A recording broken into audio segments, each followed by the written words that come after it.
Bahkan oleh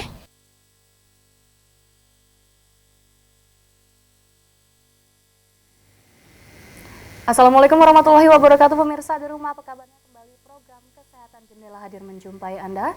Di setiap minggunya program Jendela membahas mengenai beragam permasalahan tentang kesehatan.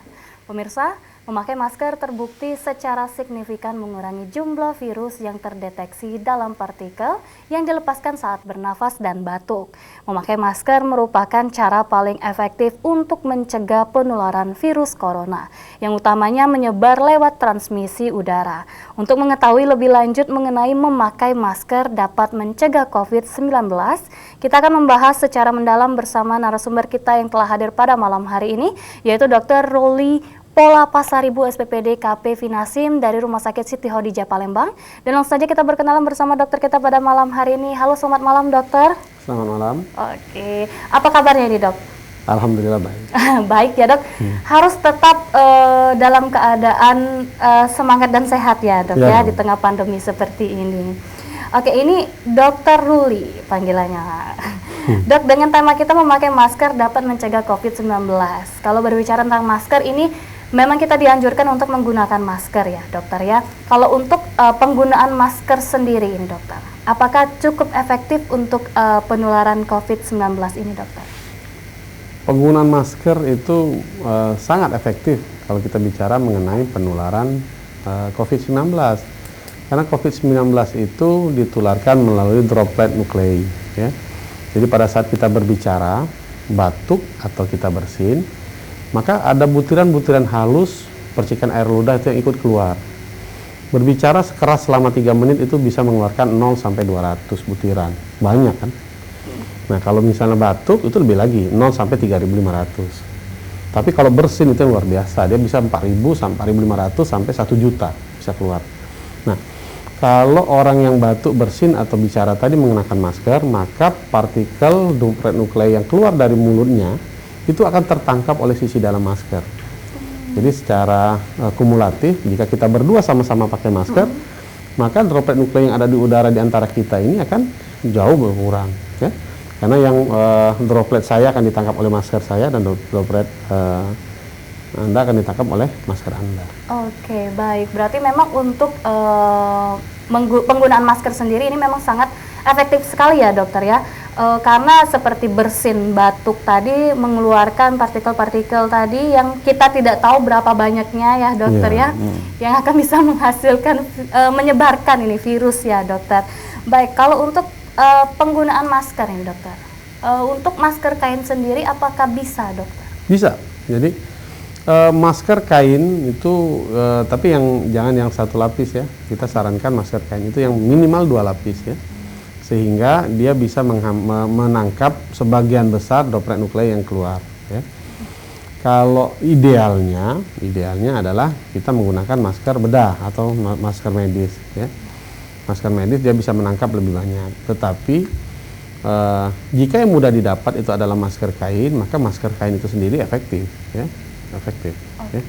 Baik, kalau untuk penggunaan masker kain tadi yang 3 lapis ya dokter? Ya, atau yang 2 lapis? Minimal yang 2 lapis. Minimal 2 lapis ya dok. Berarti yang 1 lapis itu kita dikatakan tidak boleh? Bagaimana itu dok? Kalau dikatakan tidak boleh, beberapa studi menunjukkan bahwa kalau dia hanya 1 lapis, bukan hanya dia daya tangkapnya itu kurang, tetapi juga pada saat orang tersebut batuk atau bersin, dia memecah droplet yang keluar dari mulut kita menjadi lebih kecil. Jadi sebaiknya memang dihindari untuk yang 1 lapis. Ya. Menghindari ya dokter. Ya, jangan dipakai lagi lah. Jangan digunakan, tapi mungkin ada yang 2 lapis bisa digunakan. Bisa ya, digunakan. Dokter? 1 lapis 2 dipakai 2 kan sama aja jadi 2 lapis. Sama aja jadi 2 lapis, benar. Kalau misal 1 lapis dok, dilapisin dengan tisu, itu bagaimana? Boleh saja, tidak ada masalah ya. Jadi ada yang mendesain itu saya temukan di masyarakat itu mereka mendesain bahwa tisu itu bisa dimasukkan di selah maskernya ya. Cuma permasalahannya adalah pada saat dia selesai memakai, bagaimana dia mengeluarkan tisunya. Padahal kalau dia sudah membuat masker dengan 2 lapis depan belakang, di dalam dengan tisu, di tengahnya untuk tempat tisu, itu kan jatuhnya udah 2 lapis kan, depan belakang sudah ada. Jadi tidak harus dikasih tisu lagi. Oke, berarti tidak perlu harus menggunakan tisu lagi ya dokter? Ya ribet jatuhnya. Karena memang mungkin ada yang menggunakan masker kain itu yang sudah 2 lapis, takut ini dok, menggunakan tisu lagi di dalamnya, karena kan ada celah ya dokter ya. Jadi memang kalau untuk mengganti tisunya sendiri itu jadinya ribet ya dok? Iya betul. Dan si masker kain sendiri sudah terkena tangan. Iya betul. Oke baik dokter, kalau untuk penggunaan mungkin dokter, cara menggunakan masker yang baik itu seperti apa dok? Syaratnya sederhana ya, masker yang baik, masker kain, masker bedah yang baik itu menutup hidung dan mulut sampai dagu, udah selesai ya. Masker tidak memerlukan keterampilan khusus, tidak perlu dipasang dengan erat, yang penting dia cukup menutup hidung, kemudian mulut dan dagu ya, dia menutup semua. Jadi kalau misalnya dia tidak menutup hidung maka dia tidak efektif. Tidak menutup mulut tentu sangat tidak efektif karena kan keluarnya droplet itu dari mulut ya. Jadi dia harus menutup hidung dan mulut dan tidak harus keras. Beberapa persepsi masyarakat dia sampai beli masker yang bisa diikat supaya dikencang-kencangannya, dipasangnya dengan seerat mungkin. Tujuannya untuk konon katanya untuk menyaring udara yang dia hisap. Ya. Padahal sebenarnya desain masker kain atau masker bedah itu desain utamanya adalah melindungi orang lain, bukan melindungi si pemakai. Walaupun sekarang dengan masker-masker bedah perkembangan teknologi, beberapa masker bedah sekarang sudah dilengkapi wire penahan untuk pada bagian hidung, itu memberikan ekstra proteksi pada pemakainya. Oke, baik. Ya? Jadi kalau untuk penggunaan masker sendiri memang memang kita harus menggunakan masker karena untuk melindungi orang lain juga ya dokter, dan melindungi diri kita juga. Betul. Kalau misal ini kita sudah 2 meter nih ya dokter ya. Saya menggunakan face shield dan dokter menggunakan masker. Itu bagaimana dokter untuk penularannya sendiri? Apakah sebenarnya yang paling aman dalam kondisi seperti ini adalah Mbak. Saya. Iya. Karena kalau saya pakai masker, maka apa yang keluar dari mulut saya itu akan tertangkap oleh sisi dalam. Oke. Sedangkan kalau face shield itu masih ada celah yang luar biasa, yang besar gitu ya. Jadi dia masih ada kemungkinan untuk droplet nuklei itu untuk keluar dari sisi kiri dan kanan. Jadi kalau ada 2 orang pakai dalam satu ruangan yang sama, satu orang mengenakan masker, yang aman itu justru yang tidak pakai masker. Tuh. Makanya kita menghormati orang lain. Kalau orang lain sudah pakai masker, berarti dia menjaga kita kan. Maka kita menghormati orang lain dan kita juga pakai masker. Berarti saya habis ini pakai masker dong. Langsung nih saya pakai masker ya. Tapi memang kalau untuk di luar ini dokter ya, untuk menjaga jarak sendiri dan juga penggunaan masker itu memang harus dibutuhkan ya dokter.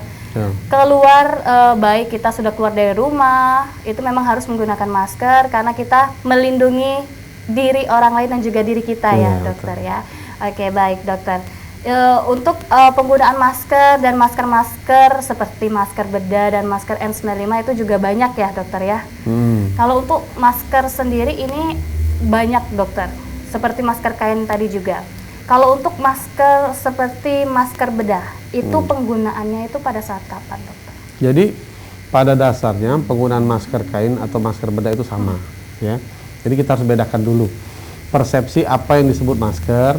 Nah kemudian yang ada kata-kata nilai N95 tadi itu kita menyebutnya sebagai suatu respirator. Itu alat pelindung jalan nafas. Ya, jadi kita harus bedakan.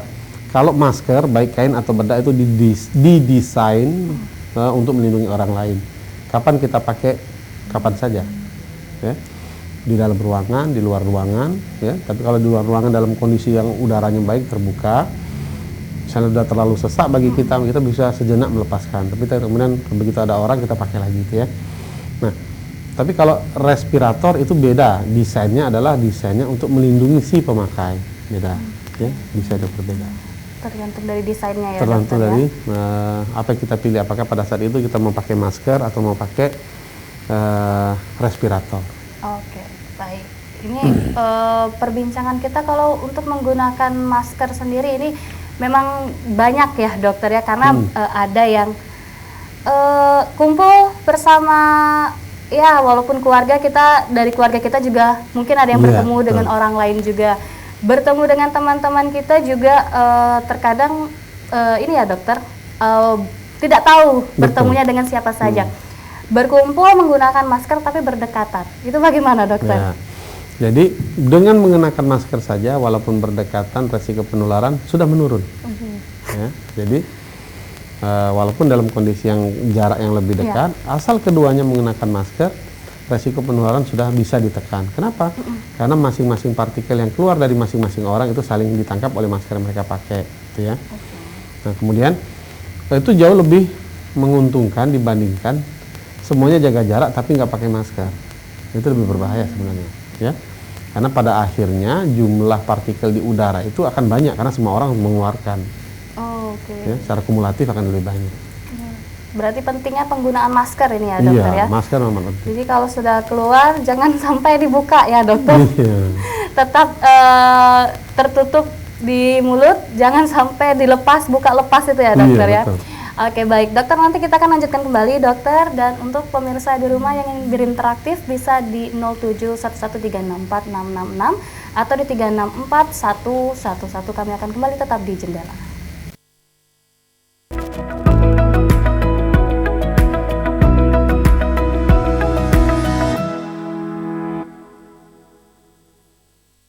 Acara ini dipersembahkan oleh